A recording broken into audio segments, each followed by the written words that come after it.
is Iwan 1206 AM, the future of AM radio. A member of the kapisanan ng mga broadcaster ng Pilipinas. Ang susunod na programa ay rated PG. Patnubay at gabay ng magulang ay kailangan sa mga batang manonood.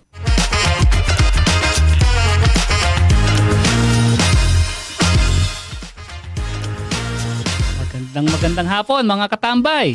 Kayo nanonood dito na naman sa at nakikinig dito sa ating paboritong tambayan sa hapon, no? Dito lang, walang iba kundi sa Barangay 1206. At ako naman po si Confi Manalo, ang katambay niyong hindi naubusan ng balita. Samahan niyo kami sa isa na ng mga makabulhan at masayang usapan dito sa ating platuntunan. Pag-uusapan natin ang mga mahalagang balitang nangyari sa buong isang linggo. Nga pala, pakialam nga po pala ako. Ako nga po pala si Charlie Manalo, ang katambay niyong laging nakasubaybay sa mga napapanahong ganap. Kaya mga katambay, no, tutok lang at walang bibitaw, no? Kasi maya-maya lang ay bibigyan namin kayo ng Barangay Roundup. Mga balitang dapat niyong malaman mula kasi mula Sabado Lunes, hanggang ngayon, hanggang Tuesday. Kaya kung gusto niyo pang mas maklala kami at makasama sa ating mga live, ay follow up lang po ang aming social media accounts. Like at follow na sa Facebook, The One 1206 AM, at mag-subscribe din sa YouTube at The One 1206 AM. Paki-like at follow din kami sa TikTok at The One 1206 AM. At syempre sa IG at The One 1206 AM. Pa sa mga mahilig lang mag-tweet, nandiyan din kami sa Twitter at The One 1206 AM _. Kaya mga katambay, simulan na natin ang ating Barangay Roundup. Ito, ang bago nating katambay, si Rinoa. Bagong recruit katambayan. Magandang araw mga katambay. Ako po si Rinoa, ang inyong Barangay Roundup reporter. Para sa ating unang headline nitong nakaraang Sabado, Philippines secures 12 next-gen FA-50 fighter jets in major defense upgrade with South Korea. Formal nang nilagdaan ng Department of National Defense or DND ang kontrata kasama ang Korea Aerospace Industries, KIA, para sa pagbili ng 12 na FA-50 Block 70 Light Combat Aircraft na nagkakahalaga ng mahigit na $70 million. Ayon sa DND, ang mga bagong eroplano ay may advanced radar, avionics, at mas mahabang operational range para sa mas matatag na depensa sa himpapawid. Kasama rin sa kontrata ang logistics, mission equipments, at training para sa mga piloto at ground crew. Ang delivery ng mga jet ay gagawin sa mga susunod na 5 taon at matatapos bago mag-2030. Bahagi ito ng Re-Horizon 3 ng AFP Modernization Program na layuning palakasin ang depensang himpapawid ng bansa. Ayan, dati akala natin K-pop lang to sa Korea, no? Iba lang. Yun mo, napag-iwanan tayo na magawa na pala silang mga jet fighters. Ang nakakalungkot dito, katambay Charlie, nung 80s na una tayo sana gumawa ng mga fighter jets. Meron tayong fighter jet program nung 80s bago sa panahon ng matandang Marcos, no, yung nakalimutan ko, Pinto yata yung program na, if I'm not mistaken. Pati missile program meron tayo noon ngayon. Tayo na bumibili. Missile, yung bongbong missile noon. Yung bongbong missile, di ba? At saka yung sumpak, yung multi-launch rocket system. Tayo na sa buong Asia, tayong una nagkaroon ng missile program . Para naman sa ating pangalawang headline nitong nakaraang linggo, DMW prepares for repatriation of Filipinos amid Israel-Iran conflict. Nakatakdang magsagawa ng repatriation ang Department of Migrant Workers or DMW para sa mga Pilipinong nasa gitnang silangan dahil sa tumitindig na tensyon sa pagitan ng Israel at Iran.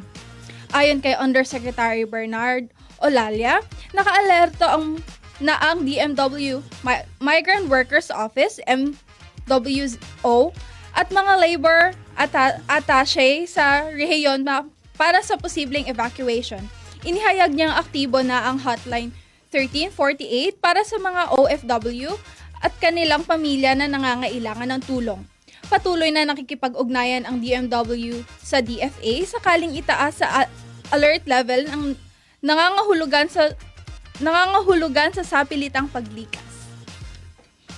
Ito nakakabigla to, biglang pumutok tong ano eh. Yung gera ng Oo, sa pagitan ng Iran tsaka Israel. Nagsimula ito nung Friday the 13th eh. At ang nakakatakot nito kaninang biglang umuwi si President Donald Trump sa G7 meeting. Sabi niya kasi something big is going to happen at binalaan niya yung mga taga-Tehran na umalis na, lumikas. Siguro he's expecting major escalation of conflict doon eh. Siya sabi ni President Trump na tutulong siya para ayusin to, yung para matigil ng gera. Pati si Russian President Putin. Maraming may mga backdoor negotiations. Kaya lang parang hindi both sides nire-reject yung mga conditions Oo, eh. parang Tuloy-tuloy yung Kasi isa yata sa plano ng Israel i-assassinate yung Supreme Leader ng Iran. na ni-reject niya to. Ni-reject ni Donald Trump Oo. outright kasi lalong lalaki yung gulo. Mahirap mas mahirapan silang maghingi ng ceasefire kung ituloy ng Israel yung ganung plano. Renoma? Para naman sa ating ikatlong headline nitong Lunes, Robin Padilla takes leave as PDP Laban President, Baste takes over. Pansamantalang nag-leave si Senator Robin Padilla bilang presidente ng PDP Laban upang mag-focus sa kanyang tungkulin bilang mambabatas sa nalalapit na ika-20 Kongreso ayon sa anunsyo ng partido nitong Lunes. Pansamantalang hahalili sa kanya si Davao City Vice Mayor Sebastian Baste Duterte bilang acting president batay sa rule of succession ng partido. Ayon kay Padilla, tututukan niya ngayon ang pagsulong ng legislative agenda ng PDP Laban. Sa isang liham kay PDP Laban Vice Chairman Alfonso Cusi, sinabi ni Padilla na nais niyang paghandaan ang pagbubukas ng 20th Congress. Samantala, nananatiling chairman ng partido ang dating Pangulong Rodrigo Duterte na kasalukuyang nakakulong sa The Hague dahil sa kasong crime against humanity. Yun. Para mag-focus sa legislative agenda. May naman ba tayong legislative, si Senator Padilla? Ang hinihintay nga ng mamay, yung sunugan, di ba? Sabi niya, kahit sunugan siya, mga mo siyang Duterte. Kung yun lang agenda niya, yung para i-protektahan ng mga Duterte, parang wala kinalaman dito yung legislative, Isa nga lang masasabi natin dyan eh. So what? Diba? Pero ito mo, napaka-ironic nung nangyari sa kila Senator Rocco Pimentel, no? Sila yung nagtatag dito tatay PDP niya. Laban, oo. Silang Senator Nene Pimentel, si Vice President Jojo Marbinay, si Secretary Terry Locsin. Tapos sila yung ngayon. Nechapera ngayon. At para naman sa ika-4 na headline ngayong Martes, PBBM highlights ETEAP Act's impact on education for hardworking Filipinos. Binigyang diin ni Pangulong Ferdinand R. Marcos Jr. ang kahalagahan ng Expanded Tertiary Education Equivalency and Accreditation Program or ETEAP Act sa ginanap na ceremonial signing ng Implementing Rules and Regulation IRR nito sa Malacanang. Ayon sa Pangulo, binibigyan ng batas ang mga Pilipinong hindi nakapagtapos ng kolehiyo ng pagkakataong makakuha ng diploma gamit ang kanilang karanasan sa trabaho, self-learning at non-formal education. Inihayag niya na ito ay malaking tulong para sa mga tulad ng caregivers, technicians at entrepreneurs na may kasanayan ngunit walang formal na degree. Hinikayat ni Marcos ang mga universidad na magpatupad ng flexible learning gaya ng online classes para sa mga aplikante ng ETEAP. Inaasahan din niya ang CHED at mga katuwang nitong ahensya na tiyakin ang maayos at epektibong pagpapatupad ng batas para makinabang ang mga tunay na nangangailangan. Ayan. Maganda yan. Maganda yan. Pero sana bago pa tayo mabot sa tertiary level, siguro dapat unang ayusin din yung K plus 12. K plus 12.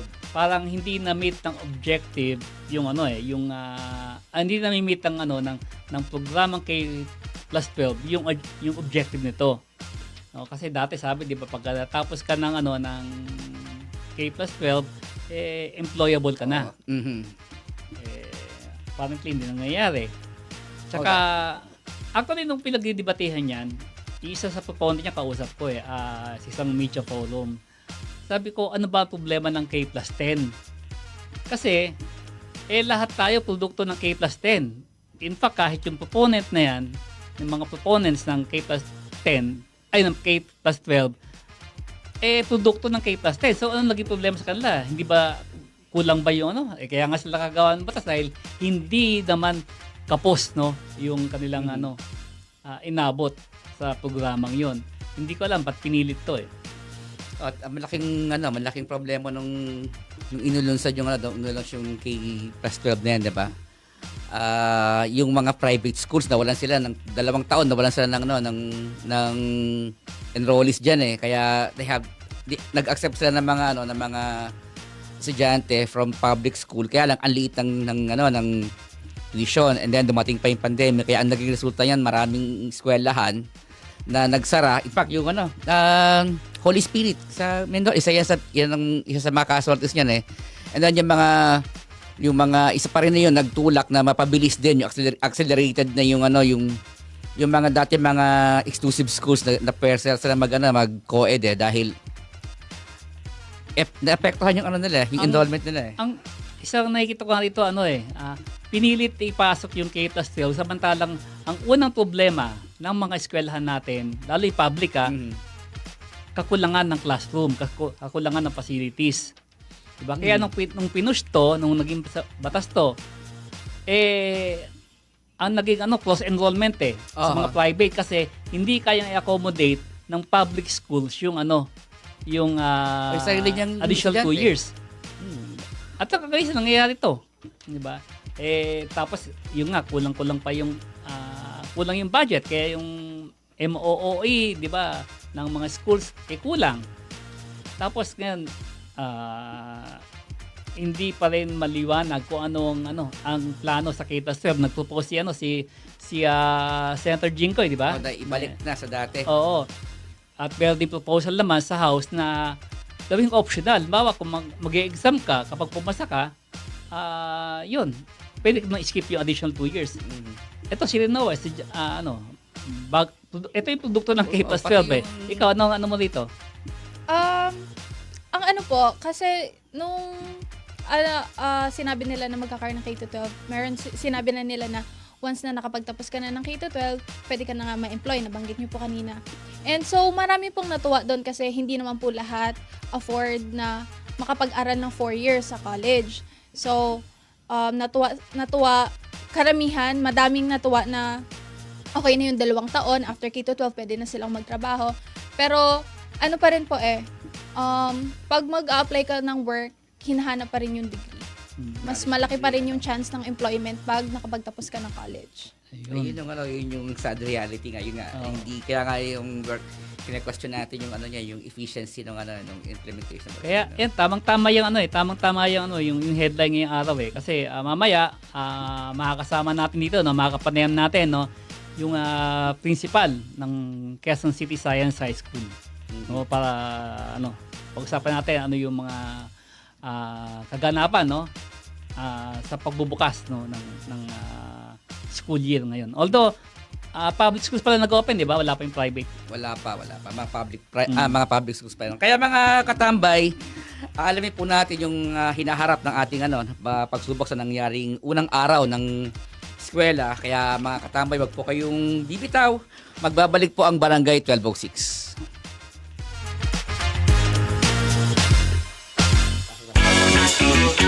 Looking to level up your brand? Advertise with us, where everything you need are rolled into one. All in one. From news, entertainment, to music, all in the mix. The 1206 AM is your partner in reaching real people with real impact. For inquiries, send us an email at logansrunprod@gmail.com or get in touch with us at 02-7001-3053. D1-1206 AM, the future of AM radio.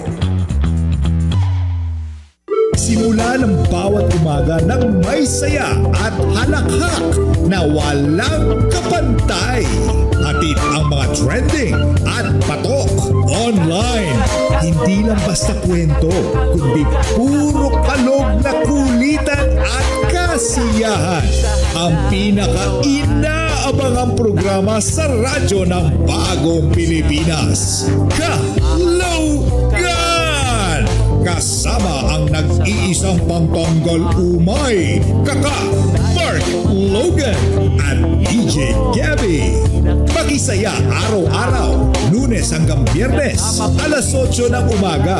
Live na live yan, dito sa radyo ng Bagong Pilipinas, D1-1206 AM, the future of AM radio. Kalogan, Kalogan, Kalogan, Kalogan, Kalogan.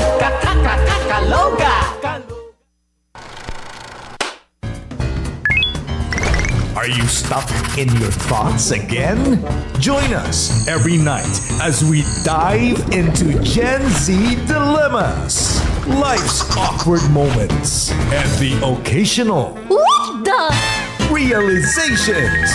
Catch Overthoughts with Sam and Joe, where overthinking has never been more fun or this chaotic. Mondays to Fridays, 8 to 9 p.m. before PCSO Lottery Draw. Only here on the 1-1206 AM, the future of AM radio.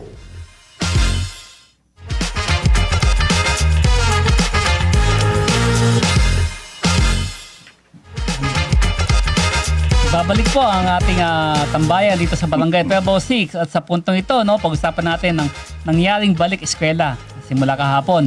At makasama natin, syempre ang kanina sabi natin, no, ang principal ng isa sa mahusay na paaralan dito sa ating bansa, ang Quezon City Science High School, si Mr. George Emmanuel Martin. Magandang hapon sa inyo, Sir George Martin. Good afternoon po. Good afternoon, sir. Yes po. Sir, maraming nagsusubaybay ngayon sa Kisay. Opo. Sir, tanong ko lang, no? Kasi ano yung, ang Quezon City Science High School ay isang regional science high school. Ano po ba kaibahan nito sa ano? Yes po, sir. Ano kaibahan nito sa isang ordinaryong sa ibang science high school at sa ibang ordinaryong public school? Ang Quezon City Science High School po was declared as a regional science high school. Actually, before under DOST po ang mga regional science high school.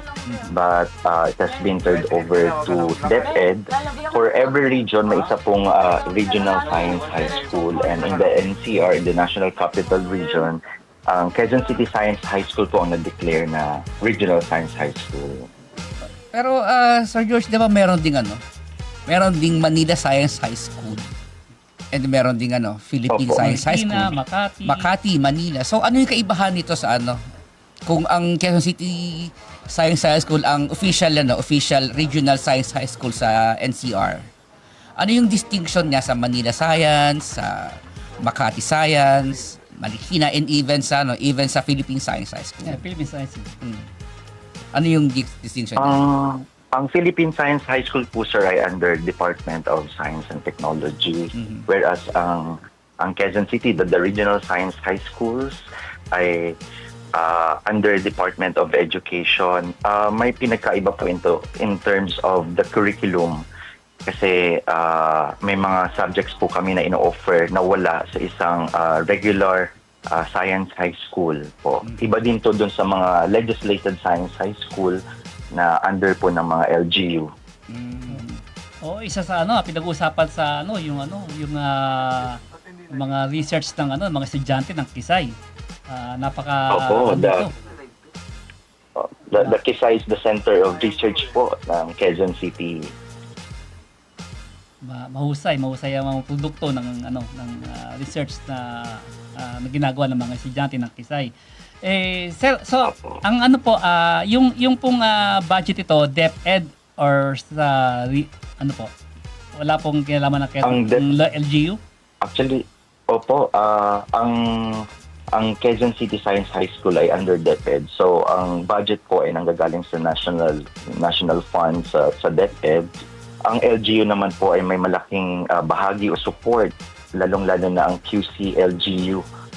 So, normal po yung MOOE namin under DepEd po from the national government funds. So, wala pong pinagkaiba sa mga ibang eskwelahan pagdating sa budget. Nabanggit nyo kayo na, Sir Joyce, na meron kayong curriculum o mga subjects na hindi tinuturo sa mga estudyante na hindi in-offer ng ibang science schools. Sa part ng QSI, ano po yung mga subjects o curriculum na hindi kasama, na in-offer nyo na hindi kasama sa ibang legislated science high schools? As far as I know, in terms of the advanced subjects, we have the advanced biology, advanced physics, advanced chemistry, at meron din po kaming mga elective subjects. Though minsan may pagkapareho din po ito sa ibang science high school na hindi regional science high school. Kunti lang naman po yung difference.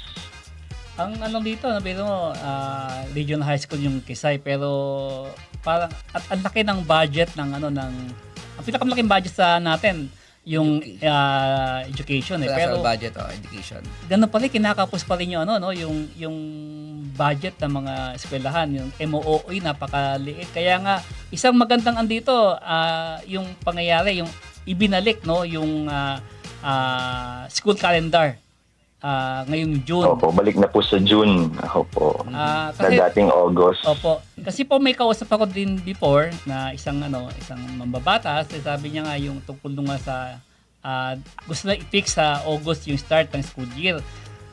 Sabi ko aabutin niya ng tag-init.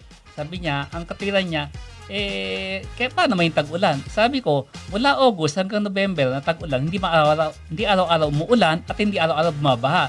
Pero pag inabot ka ng tag-init, araw-araw po sa 3 buwan mainit. Diba? At kawawa dito ang mga estudyante ng public school kasi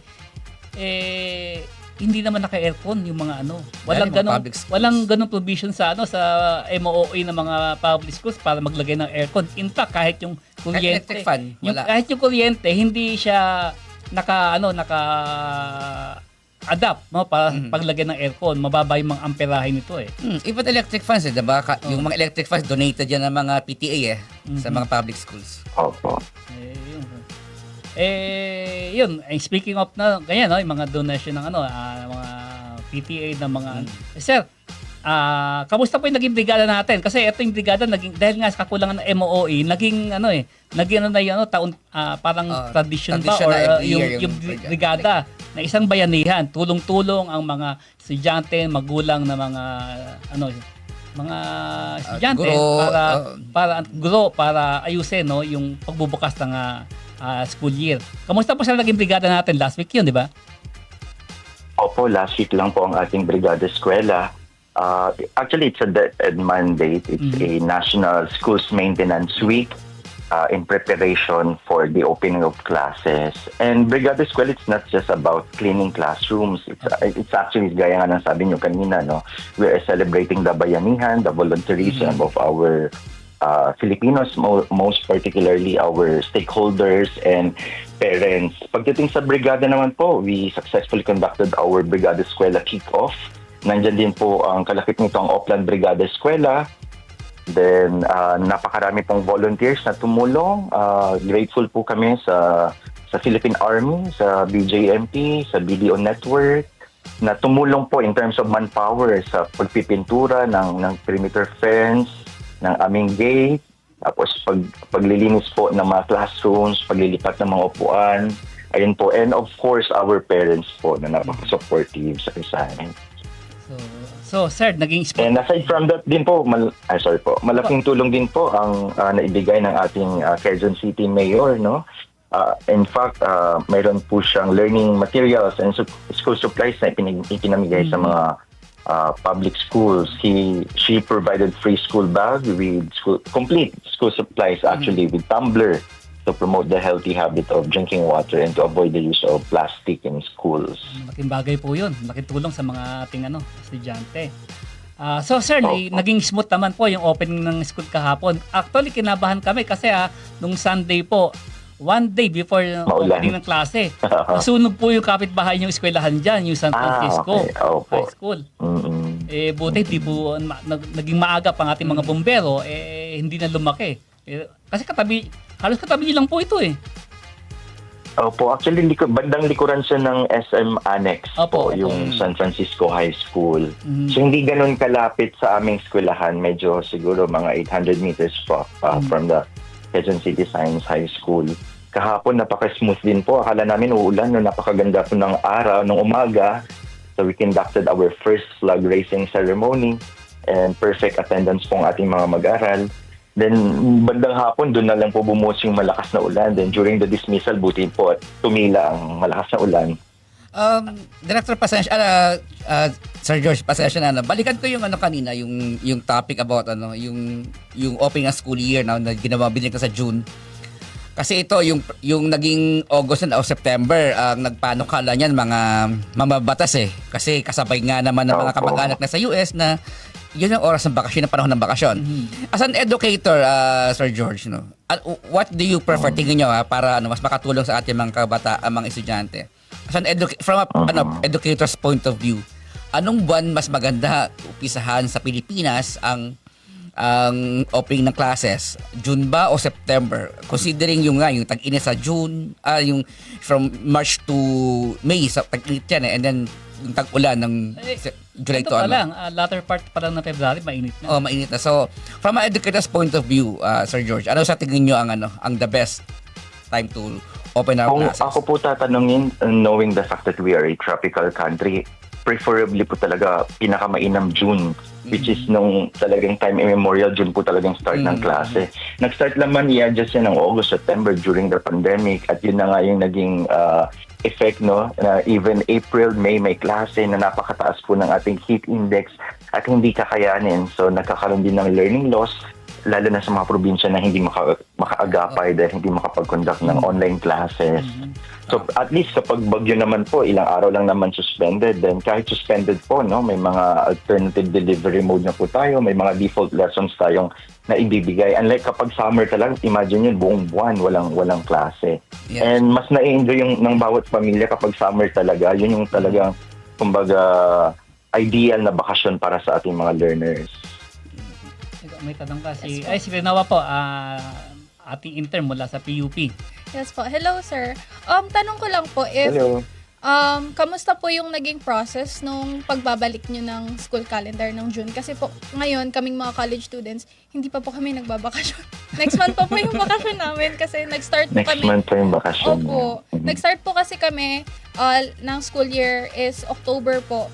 So, patapos pa lang po kami ng July. So, kayo po, last year, what month po kayo nagsimula? Tapos, paano nyo po, unti-unting nabalik ng June yung, pasukan?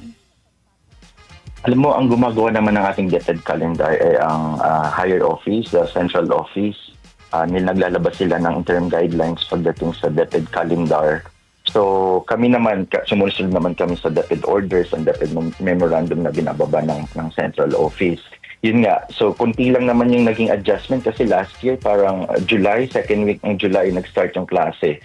So parang 1.5 months yung naging bakasyon ng mga learners. Tapos ito na, naibalik na ng June. Then mag-i-end po ito ng March 30, 2026. So hindi ganun ka grabe yung adjustment ng ating mga learners. Though siguro na I don't know kung advantage or disadvantage sa mga senior high school grade 12 natin na kakagraduate lang. Kasi nga yun nga, October, so mahaba-haba yung bakasyon ninyo, no? Sir, may phone-in question tayo mula sa isang parent ng Kisay student. STEM lang po ba ang tatanggapin or i-offer ng Kisay? Kasi grade 9 na po yata. Grade 9 na po yung anak niya. So, naghahanda na. In 2 years, grade 11. So, STEM lang daw po ba? Or science, technology, engineering, and mathematics lang po? Paano daw po kung business related? Hindi po ba, kailangan po ba mag-transfer or ano? May mga learners kami, last school year lang, we have 39 learners who transferred out kasi yung preferred track nila ay wala sa Quezon City Science High School. And then, since we are a science high school, ang ino-offer lang po talaga namin ay STEM. Ngayon, may pilot implementation tayo pagdating po doon sa pagbabago sa senior high school ng curriculum. Narinig nyo naman po yun ngayon, di ba? So next year po, mag-i-implement na po. Second year of implementation na lahat na po ng school ay mag-i-implement. So, academic na po yun and Tech Pro. Hindi na tatawagin STEM, kundi academic and Tech Pro. Pero as of now, STEM lang po ang in-offer natin. So, yung mga gustong mag-offer ng ABM, ay gustong mag-enroll sa ABM, ng TechVoc, may mga kalapit schools naman po kami nag-offer na mga ganyang track. So, by next year po, maasahan natin po ma-implement na po itong ano? Opo, yung incoming grade 11 po natin next year, bago na po ang curriculum ng ating senior high school. Yun, maganda. So, ang focus, TechVoc, tsaka academic. Academic, opo. And TechVoc. Ito ba yan, no? Part 2 na, no? EEATF, ano? Sa ETAF, ano pa yan eh, sa yung mga hindi nakapagtapos ng college. Sa college pala to. Oo. Yun lang mayroon ako, I don't know kung, Sir George, no, kung appropriate kung itanong sa ito. Kasi, isa ngayon sa pinakamalaking problema ng mga employer, mga industries, no, yung skill set ng mga estudyante. Kasi highly digitized na yung ano natin ngayon, yung ating mga industries, may AI pa. So mabilis yung yung acceleration ng adoption ng digital technology sa mga industries. Yung mga graduates natin hindi makasabay.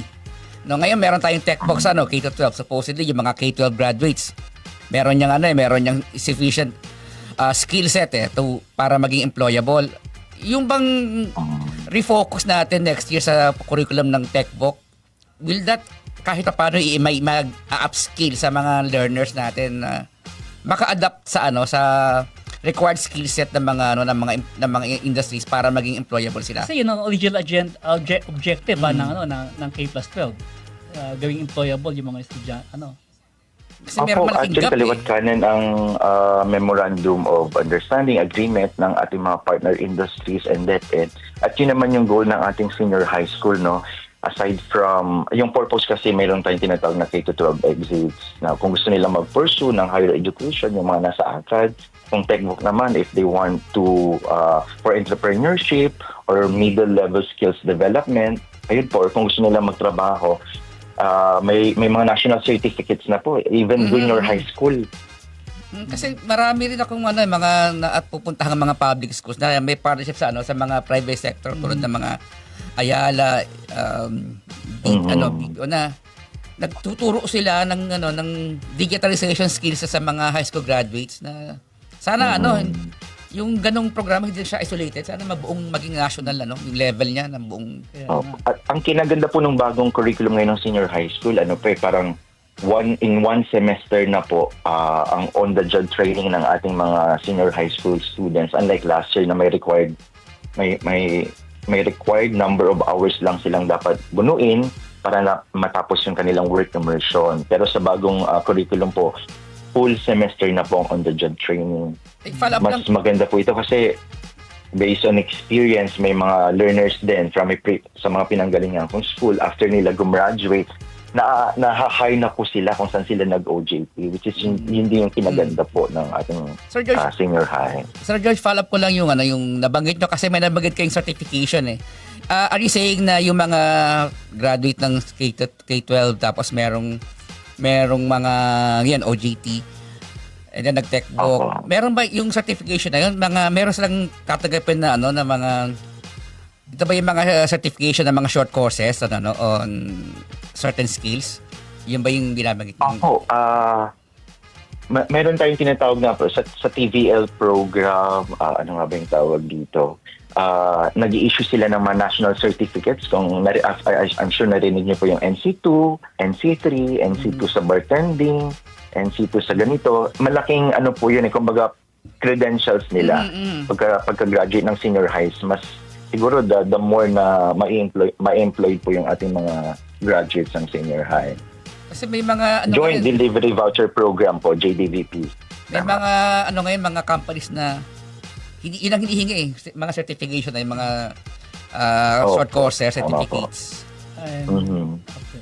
And syempre no sa sigurado ako marami sa mga nanonood sa atin ngayon ang ang interesado no na Mhm. makapasok sa Quezon City Science High School no, yung para sa mga anak nila. Opo. O sir, paano po ba makapasok no? Mo sa ating Opo. paano makapasok sa Kisay? Sa Kisay po, meron tayong tinatawag na screening, admission, test na ginagana po. Baka this school year po, baka pag-end po ng second quarter, mag-i-issue na po kami ng announcement sa ating Facebook page na i-issue din po ito ng ating Schools Division Superintendent, asking all interested applicants from the different grade 6 NCR kung gusto nilang mag-apply sa Quezon City. Mag-announce po kami, may examinations po. Then after examination po, may series of interviews din po. Then pinopost namin yung official incoming grade 7 po namin. So, like lang po nila ang aming official Facebook page for some announcement. So sir, hindi lang po to limited sa mga Quezon City residents no dahil regional to. Opo. We cater students basta po nasa National Capital Region since we are Regional Science High School. Sir, may tanong ko lang po if hanggang ngayon po ba may vouchers pa rin po to help Oo nga pala. students po? I believe may ongoing pa rin po yung voucher na napakalaking tulong po ito sa mga alam mo yon hindi ganun ka well off na family na pagdating nila kung gusto nilang mag-aral sa mga private schools, meron pa rin pong voucher na ino-offer ng DepEd for every graduate po. Ano po ba yun, sir? Pag may honor ka po ba? Like, automatic may voucher ka? Or need mo pa rin po mag-apply? No, not necessarily, may dapat with honor ka. So, kung gusto mong mag-apply sa, for example, kasi sa public school, wala naman tayong tuition fee, Sa mga gusto mag-aral sa mga private school, may certain amount na mababawas po dun sa kanilang tuition fee. Automatic po yun na grantee ang ating mga senior high school graduates. Okay. Sir George, any message para sa ating lalo yung mga marami tayo nakikinig ngayon sa sa taga Kisay. May tanong pa nga rito galing kay Juan San Luis. Sir Martin, ilang teacher po ba ang kulang natin sa Kisay? In terms of teachers, wala po tayong kulang na teacher. We have enough number of teachers po. We have 91 teaching personnel and 30 non-teaching personnel. So, kompleto po ang ating mga teachers. Yan, so Sir Juan San Luis, nasagot na ni Sir Martin yung katanungan, walang kukulangan sa teachers ang Kisay. Maganda naman. Opo. Yun, sir, baka meron any parting words para sa ating mga o mensahe para sa ating mga taga-subaybay. Lalo, sabi ko maraming taga-Kisay ngayon na sumusubaybay ngayon, nanonood. Oo nga po gaya nga ng sabi ko, sa mga estudyante natin, it is with great enthusiasm and anticipation that we come together again to create an environment where learning thrives and dreams takes flight. And we always live with our mantra, Ciencia et Virtus, enhancing minds, strengthening character. So good luck to all our learners sa lahat ng Sciences this coming school year 2025 to 2026 na nag-umpisa na. And I know lahat sila graduate with flying colors ulit. Maraming salamat po. Ay, maraming salamat po sa pagpapaunlak sa amin, Mr. George Emmanuel Martin, ang school principal po ng Quezon City Science High School. Yeah. Sir, sunod, baka ma-interview po namin ulit kayo kung sana kayo Opo, magdadala. no problem po. Okay. Okay. Maraming salamat. Sir George Martin. Good luck and we Thank wish you you all po. the luck and congratulations. You're Salamat po. pointing our students on the right direction. Maraming salamat, sir. Thank you po. God bless. Okay, God bless. Sana nga lahat ng school ganyan yung ang direction. Po kasi nagbago na talaga yung ngayon, nagbago na malaki na yung pinagbago ng ng skill set demand ng mga industries ngayon. Kahit kahit anong industry pa, kahit pagkain, kahit na beauty, fashion, lahat yan digitize na. So, kailangan mo ngayon ng digital skills eh. Yun ang problema ng curriculum natin, hindi nakasabay. Kaya nakakatakot siya kasi kailangan ka talaga sumabay. Kung hindi, baka palta ka ng AI. Oo, yun nga eh. Kailangan papunta ka ng AI dahil mas mabilis mag-analisa ang ang AI kaysa sa tao. Kaya kailangan yung eskwelahan natin, mga schools natin, makapag-adapt agad dyan. Kasi yun ang demand ngayon. Yun ang napakalaki ng skills at hindi lang sa Pilipinas, global yan. So, maswerte yung mahilig sa digital technology at yung mga yung willing na matuto sa digital technology dahil mas malaking chance lang ma-employ. Anyway, mabalik po tayo sa estasyon para magpakilala. Okay, bibitaw balik po ang tambayan dito sa Barangay 1206.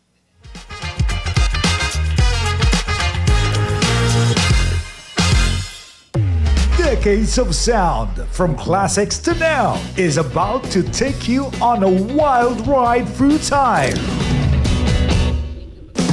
Get ready to jump in and out of the time machine as the Sting mixes hits from way back then to the hottest tracks of today.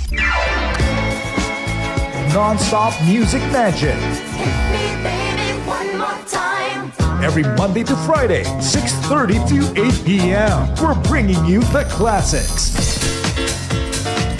the bangers, and everything in between. Dito lang yan sa radyo ng Bagong Pilipinas, the 1206 AM, the future of AM radio.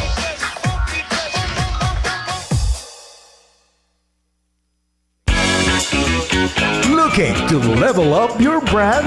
Advertise with us, where everything you need are rolled into one. All in one. From news, entertainment, to music, all in the mix.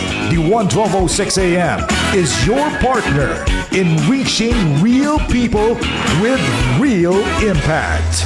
For inquiries, send us an email at logansrunprod@gmail.com or get in touch with us at 02-7001-3053. The 1206 AM, the future of AM radio. Narito na ang programang katuwang mo at ng komunidad sa pag-unlad. Maging updated sa mga proyekto at serbisyong hatid sa inyo ng executive government offices, institusyon at komunidad. Every second and fourth Wednesday of the month, 9:30 p.m. to 10 p.m. sa Talking Heads with Rose Solangon. Dito lang sa radyo ng Bagong Pilipinas, the 1206 AM, the future of AM radio. Turn up the energy and let the mobile circuit take you on an electrifying ride. Every Friday night, experience the ultimate party vibe as the hottest mobile DJs light up the airwaves. Spinning non-stop hits from 10 p.m. to midnight. With the Sting and DJ Yana bringing the heat. It's a show that's guaranteed to keep you moving and grooving. Only on the 1206 AM, the future of AM radio.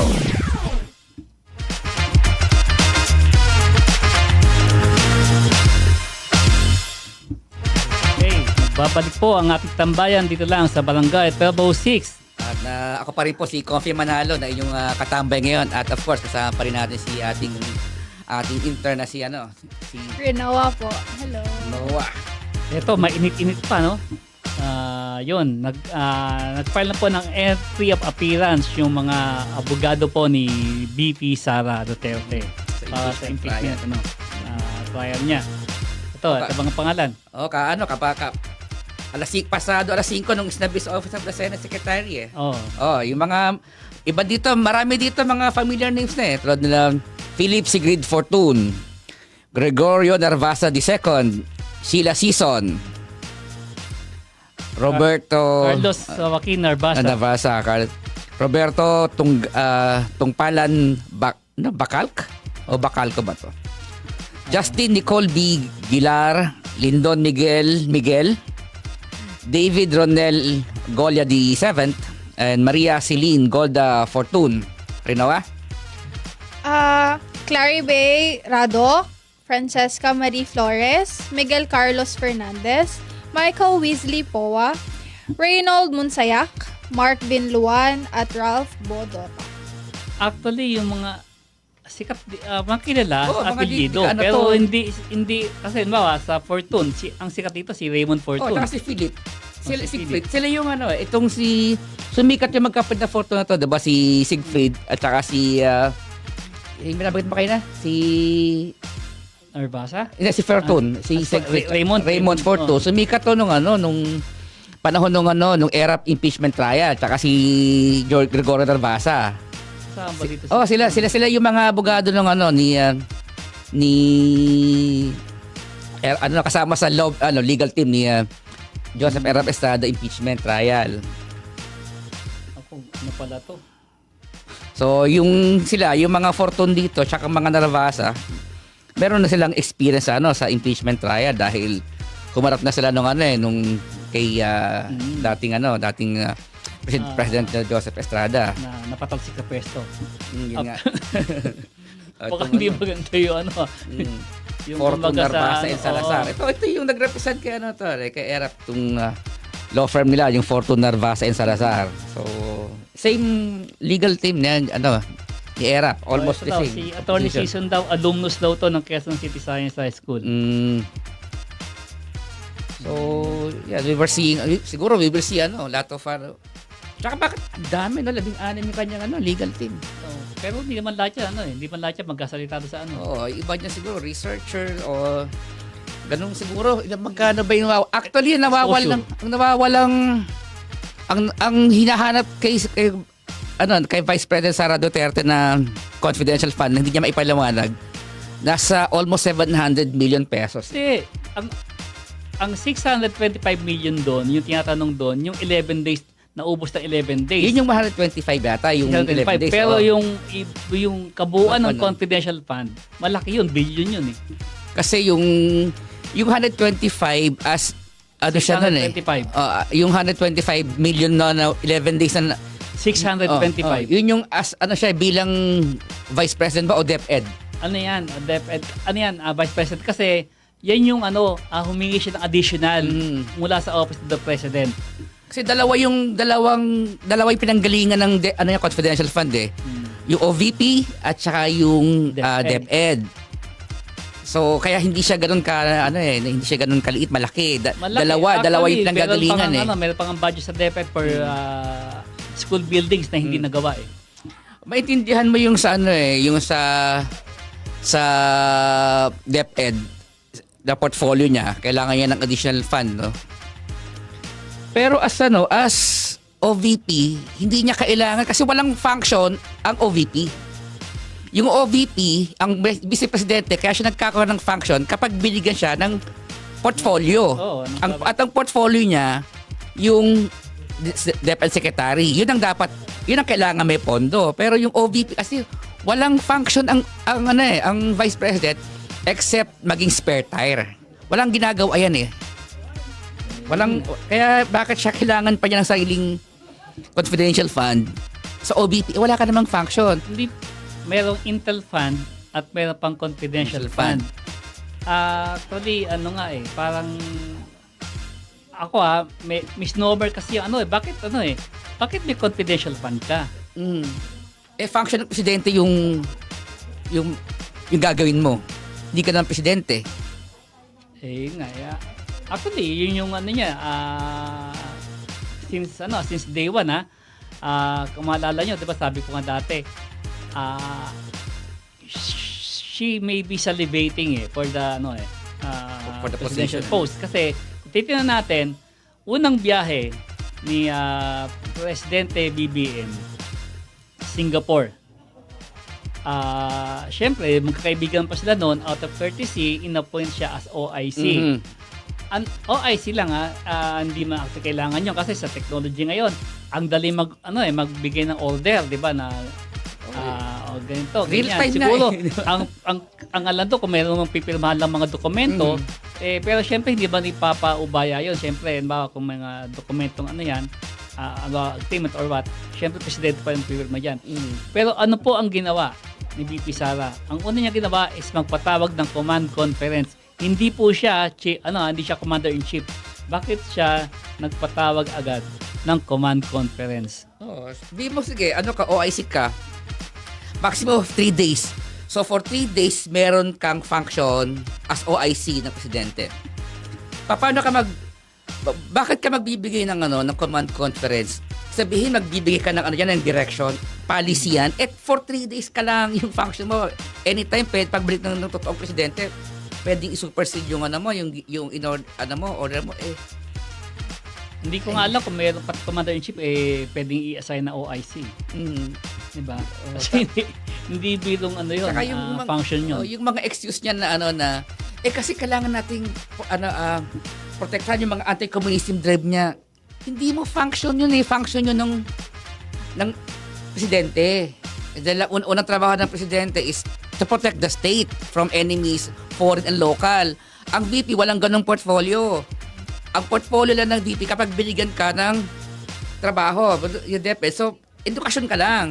Hindi mo function yung sugpuin yung communism. So, bakit yun yung excuse niya kaya ka daw confidential fund kasi buhay ang nakasalalay. Nasa edukasyon ka. High school lang hawak mo, tsaka elementary. Wala pa namang rebuilding elementary students o high school students. Kaya ito, expect fireworks sa pag umpisa ng impeachment trial kasi yun nga iniiwasan na dito yung ang sabi kasi nila, sabi ng mga konservative mga legal expert, maaring hindi ma-convict, maaring hindi ma-convict si VP Sara, pero ang iniiwasan dito is mapag-usapan yung mga aligasyon at mabuksan yung mga ebidensya laban sa kanya. Kasi syempre at the end of the day political pa rin to di ba? Paramihan tayo ng bilang. Kung hindi talaga aabot yung bilang para i-convict siya, pero mapapag-usapan yung yung mga sasabing anomalya na ginawa ni VP Sara. At pinakita nila yung brazenness nung huling Senate hearing, 'di ba? Na because they have the numbers, kaya na lang gawin kung anong gusto nila. Nag-motion ang isang senator judge na i-dismiss ang kaso, nag-motion ang senator judge na ibalik sa Kongreso ang kanilang complaint. As a senator judge, hindi nila function na mag-motion. Ang trabaho nila is magbigay ng ruling. Saka nakakita lang dyan sa nag-motion. Nag-motion yung abogado. Pero because they have the numbers, ginawa nila yun. They completely ignored yung even yung delikadesa dinisregard nila yun Actually, ang dami Just nakaka-disappoint. ipakita lang Ang yung- daming mga member ng Senate na na-disappoint ako kasi hindi ganoon ang pagtingin ko sa kanila. Biglang nagko-coach pa yung isa di ba? Doon ako na-disappoint ako. Si Billian Jeba yung kinakoach pa. Di ba? Point of order ka na. Di ba? Gaganon.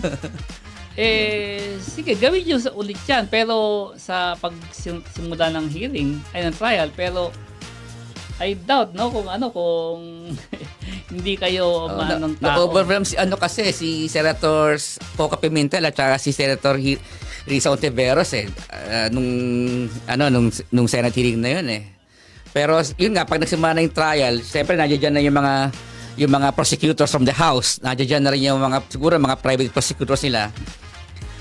Yung brazenness na yun, it won't do kasi of course marami ng pagtutol, madugong pagtutol yung ito nga ang tanong dyan Sa tingin nyo ba mananatiling Senate President si Chis Escudero?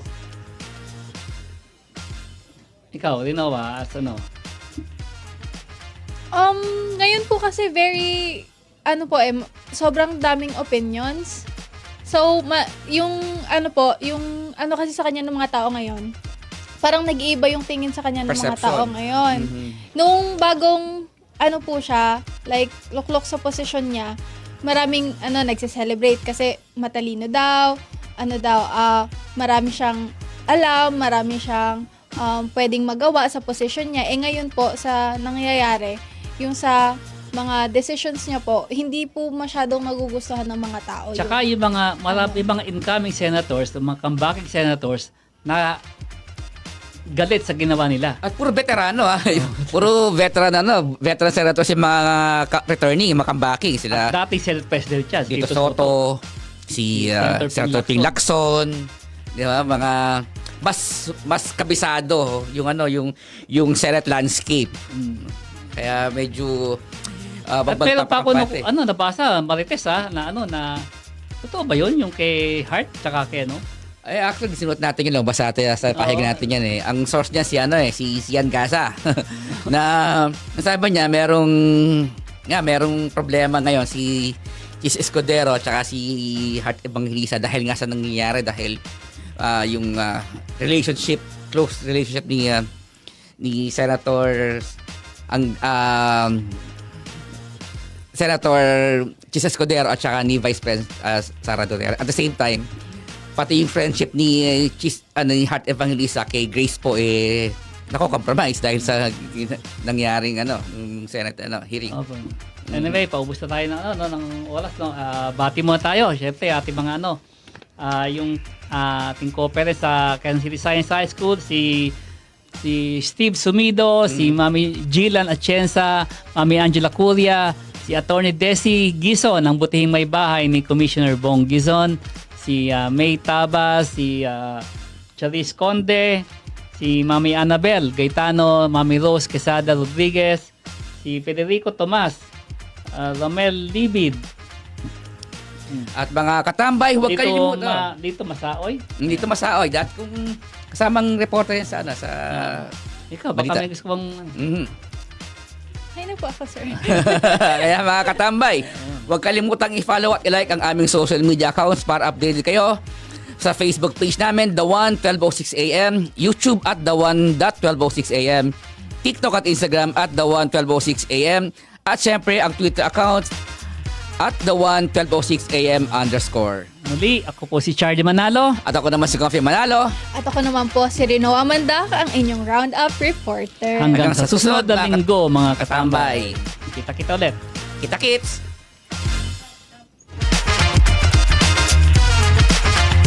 Narito na ang programang katuwang mo at ng komunidad sa pag-unlad.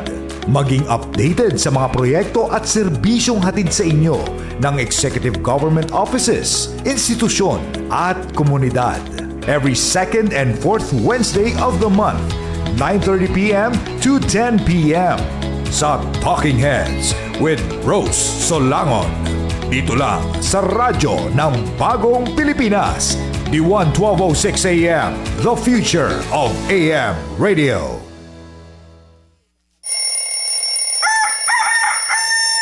Bangon, Bagong Pilipinas! Samahan niyo kami sa inyong agahan.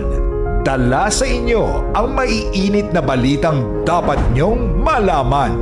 Salubungin ang umaga ng puno ng kaalaman at pakialam kasama si Alice Noel.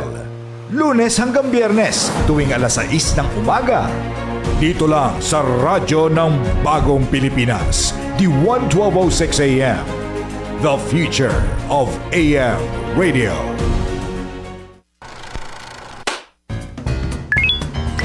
Are you stuck in your thoughts again? Join us every night as we dive into Gen Z dilemmas, life's awkward moments, and the occasional realizations. Catch Overthoughts with Sam and Joe, where overthinking has never been more fun or this chaotic. Mondays to Fridays, 8 to 9 p.m.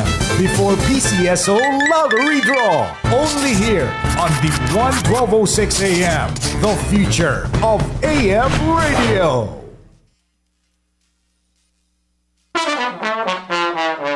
Mga showbiz chika at intriga. Ano nga ba ang latest sa mga paborito mong artista?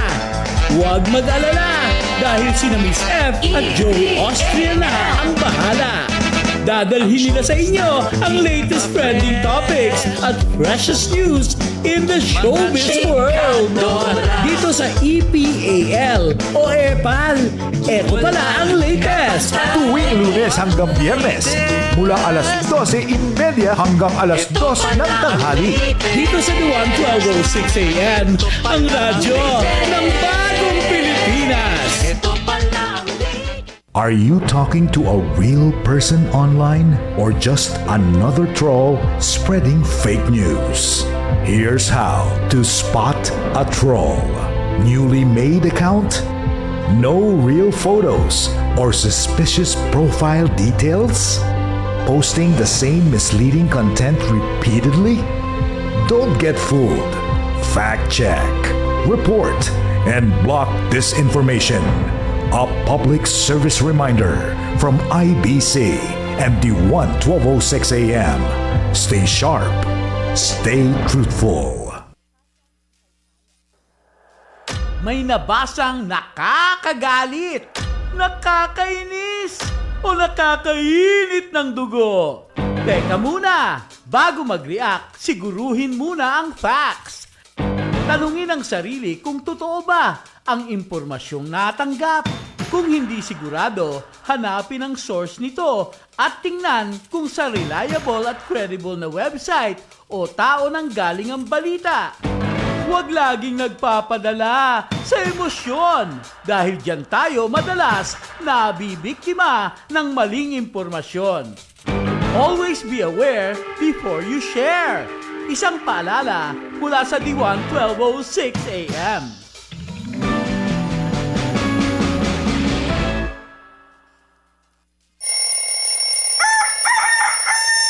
Bangon, bagong Pilipinas! Samahan niyo kami sa inyong agahan.